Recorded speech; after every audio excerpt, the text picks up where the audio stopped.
Welcome to CFC Kids. Be sure to stay tuned after the service for our show and tell.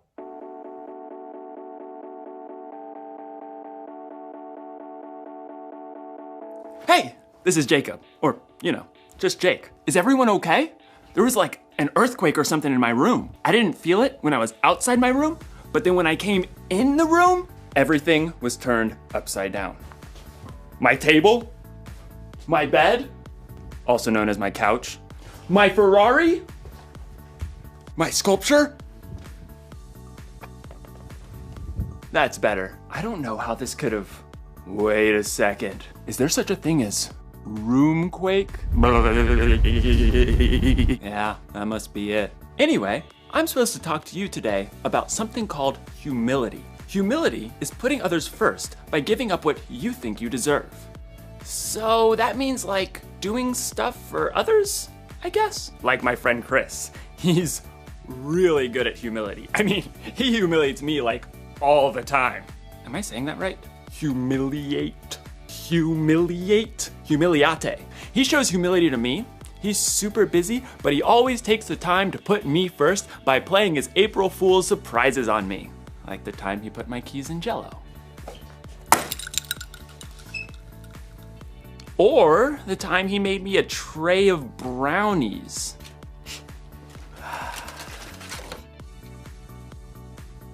Brownies. And who can forget the old unscrew the top off the salt surprise? Chris is a funny guy. Hey, you know what I think? And this is just between you and me. Chris is the one who turned all my stuff upside down. It wasn't a roomquake after all. This must have taken a really long time. I mean, he turned all my stuff upside down. I do need to call my mom. This must have taken a lot of work. I'm not sure that it's fair that Chris keeps playing all these April Fool's month surprises on me, and I haven't even got him once. I don't deserve this. What I deserve is to get him back. Was that my toaster? The story today is about Jesus when he prayed in the garden while his friends couldn't even stay awake to keep watch. Jesus didn't deserve that. I wonder what he did about it. Stay tuned. I'm gonna come up with a way to turn the tables on Chris. Chris is gonna notice when he goes in his room the tables aren't the way he remembered them. I'm gonna get the revenge I deserve. I'm gonna get the revenge I deserve, is what I'm trying to say. Yeah, okay. The Bible. It's 66 books of history, stories, letters, and poetry that fit together to form God's one big story. The epic adventure of how He created us and loves us so much that He made a way to rescue us. As we travel through the Bible, from Genesis to Revelation, we discover people who met God and found their lives changed forever. And now for an amazing story, inspired by the book of Matthew. Chapter 26, verses 36 through 56. For months, the Jewish religious leaders had been plotting to silence Jesus. He called us pretenders, snakes! On the Sunday before Passover, Jesus entered Jerusalem to great cheers from the crowds. Blessed is the one who comes in the name of the Lord! But even as the crowd swarmed in to see what Jesus would do and say, one of Jesus' closest followers, Judas, went to the religious leaders with a very sneaky plan. What are you willing to give me if I deliver him over to you? How about a cool 30 pieces of silver? Jesus knew these plans, but he also knew that his mission was to face those who hated him and let them take him without defending himself. He prepared his closest friends for this during a Passover meal, and then afterwards led them out of the city toward the Mount of Olives. Judas had already left them. In a little while, you will no longer see me. Then after a little while, you will see me. I came from the Father and entered the world. Now I am leaving the world and going back to the Father. The air cooled as the evening darkened. This very night, you will all turn away because of me. Peter, the most outspoken of Jesus' friends, quickened his step and tightened his hand on the sword he was carrying.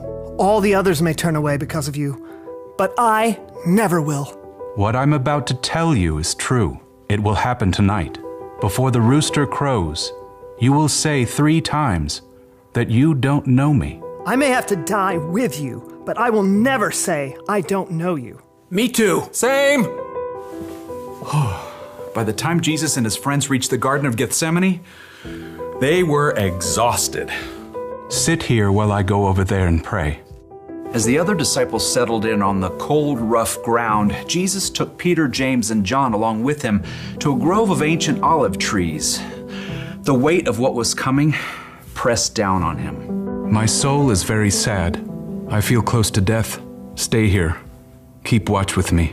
We're here for you. We got this. Prayers.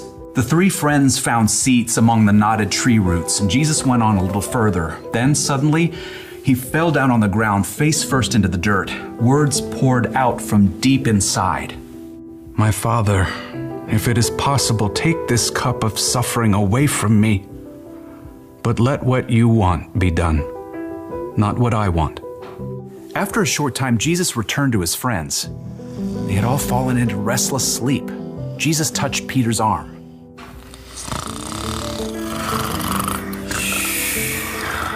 What? Huh?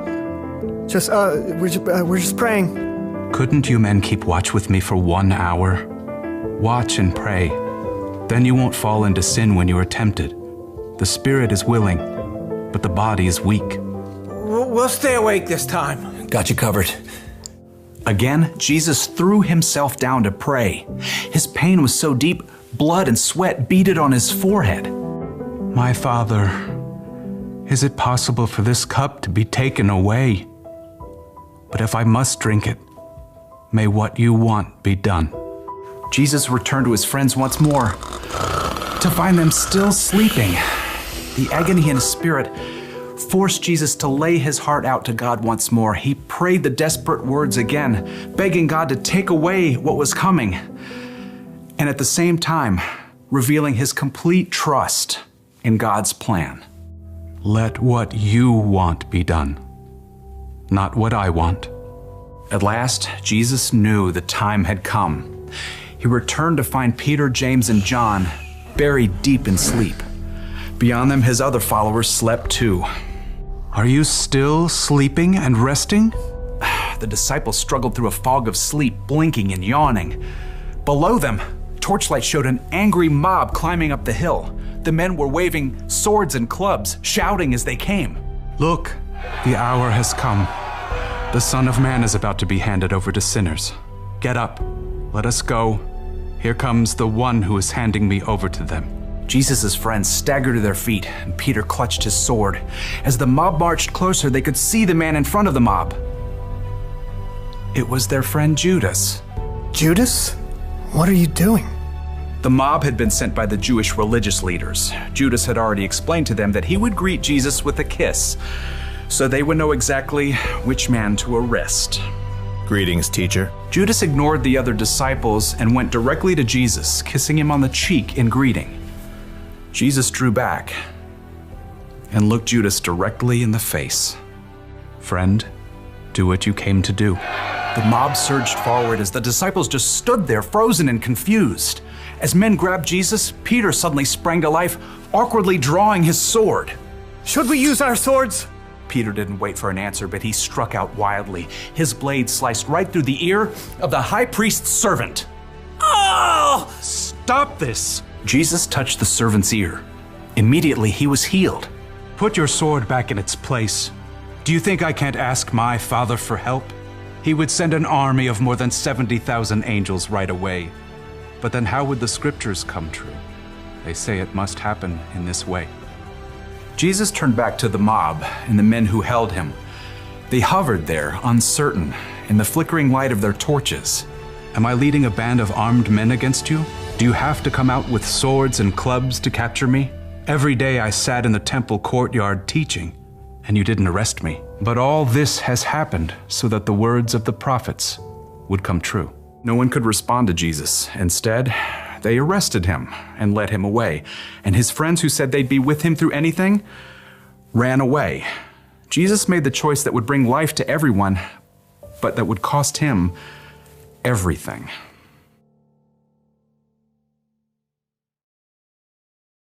somebody's gonna get a mustard-filled donut later, and I'm finally gonna get what I deserve. Hey, did you know that Jesus didn't deserve all that stuff that happened to him? Like when his friends ditched him when he needed them, and when those people arrested Jesus even though he never did anything he wasn't supposed to? And then, when he was put on that cross, I mean, what? Jesus could calm a storm with his hand and bring dead people back to life. Why do you let all that bad stuff happen to him? Turns out, it was all a part of the plan. When God created the world a whole bunch of years ago, he knew people were gonna need help if they were gonna have a relationship with him. So, he told people he was sending someone who would have to pay for all the stuff they did wrong. And that someone was Jesus. But it's not like Jesus wanted to go through all that bad stuff. In the garden, he was like, God, any chance there's a different way to save the world and stuff? But then Jesus was like, it's not about what I want, God, because what you want is better. So, what did Jesus do to his friends in the garden who let him down? He put them first. And what did Jesus do to those people who arrested him for no reason? He put them first. And what did Jesus do for you, me, and the whole world? He put us first. It's kind of an upside down way of doing things. Putting somebody else first for no reason when they don't earn it or when they may not even deserve it. I bet we can put people first like Jesus did. You know, we could let someone else pick what restaurant to go to or what video game to play. We could give up our place in line sometimes. Or when someone surprises us by turning our room upside down, we could choose to not get even. So, here's the one thing I learned today. Put others first. It's not about what we deserve. It's not about what we want. What God wants is better. So, April Fool's month or not, I'm gonna put people first. And Chris, if you're watching, keep the surprises coming. But I won't be taking my revenge. I'll just be sitting here, getting what I truly deserve. A delicious mustard-filled donut. Ah, that's some good stuff right there. That's some good mustard. See you next time.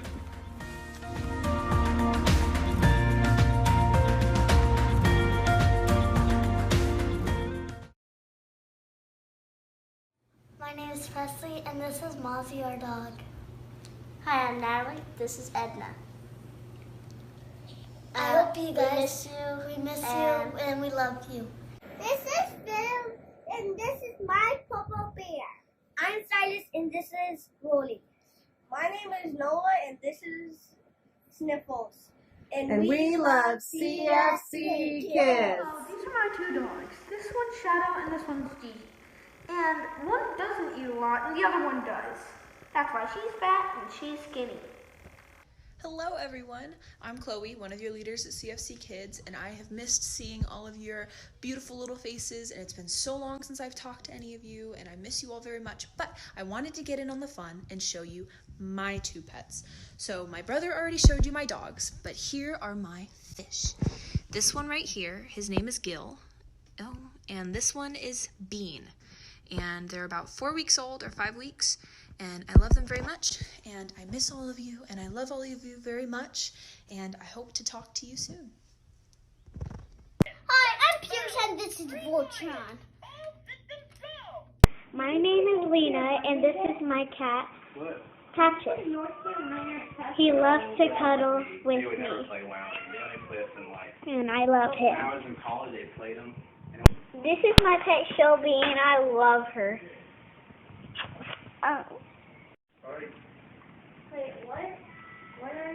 My name is Charlize, and this is my baby. This is my cat, Bree. Hi, my name is Eva, and this is my bass guitar.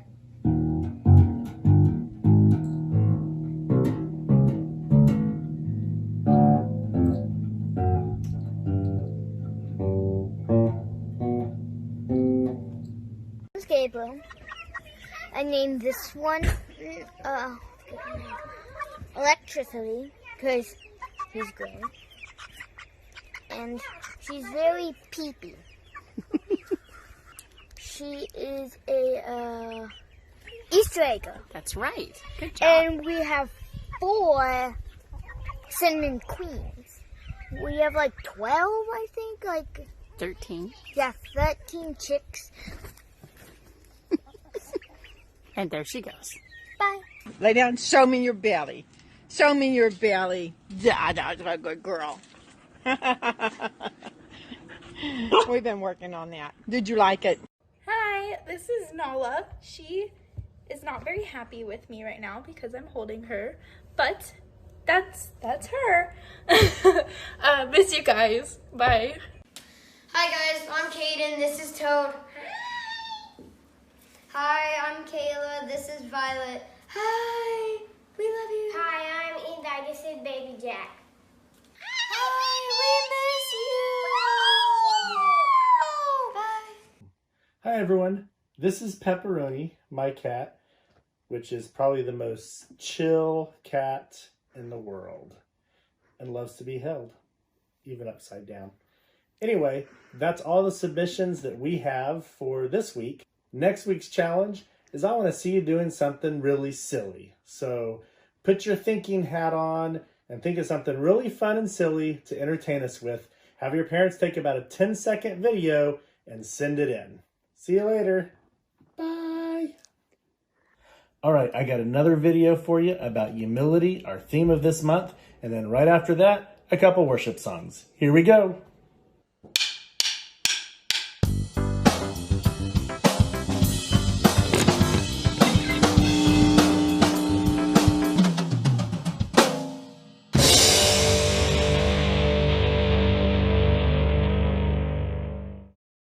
What's it like to feel humbled?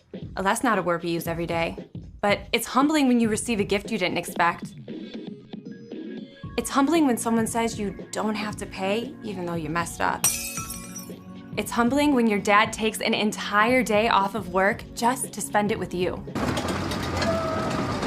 It's humbling when you see an incredible sunset and realize that God handcrafted it with you in mind. Wow. Being humbled makes you feel small in a good way. It makes you feel grateful. When someone chooses to put you first like that, it can make your day. So why not do that for the people around you? You can choose to give up what you think you deserve to put others first. Let your sister pick the family movie even though it's your turn. Skip the pool party so you can hang out with your friend who broke his leg and can't go. Use some of your birthday money to help a family who doesn't have enough to eat. True humility is thinking of yourself less and others more.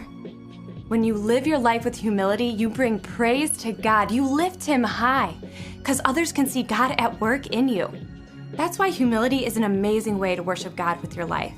Because worship is about more than just singing loud. It's all about living loud.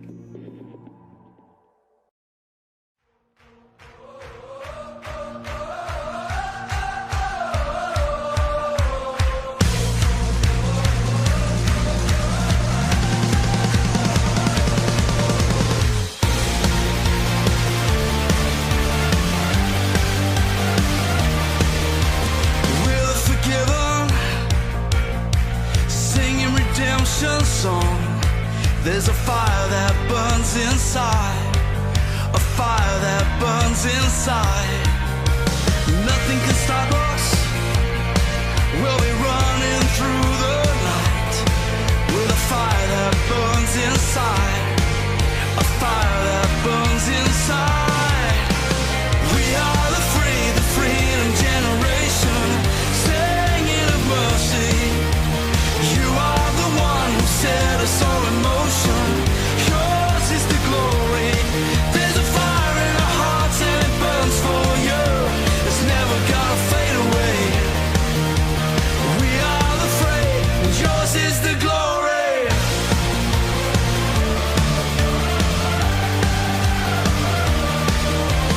We are the risen, living alive in you, and our passion will not die.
freedom generation, singing of mercy. You are the one who set us all in motion. Yours is the glory. Yeah, we are the freedom generation, singing of mercy. You are the one who set us all in motion. Yours is the glory. There's a fire in our hearts and it burns for you. It's never gonna fade away. There's a fire in our hearts and it burns for you. It's never gonna fade away. We are the free, and yours is the glory. Yours is the glory. Yours is the glory. Hey, I miss Speedy when we were doing our show and tell. This is our other cat. Speedy's not quite as tolerant of being held, but we love her. Anyway, time for our prayer song. Thought I'd do something a little different and go to cartoon mode for our last song. There you go. We're in cartoon mode. Enjoy. We'll have some new songs for us next week.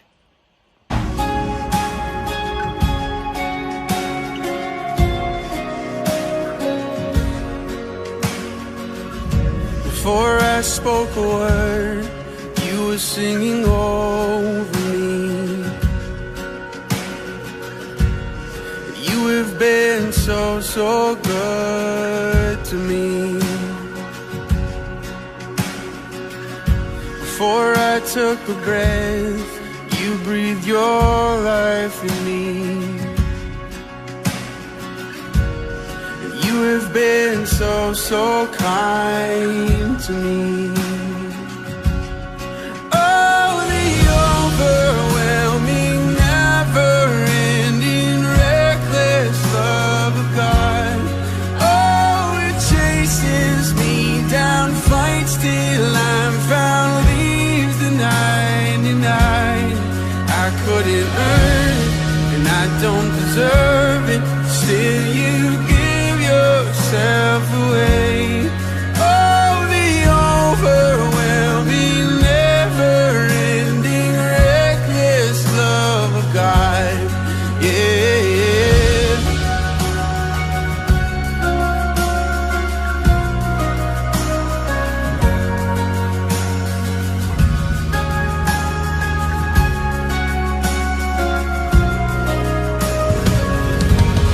There's no shadow you won't light up, mountain you won't climb up, coming after me. There's no wall you won't kick down, lie you won't tear down, coming after me. There's no shadow you won't light up, mountain you won't climb up, coming after me. There's no wall you won't kick down, lie you won't tear down, coming after me. Oh, the overwhelming, never-ending, reckless love of God. Oh, it chases me down, fights till I'm found, leaves the 99. And I couldn't earn it, I don't deserve it. Still, you give yourself away. Oh, the overwhelming, never-ending, reckless love of God.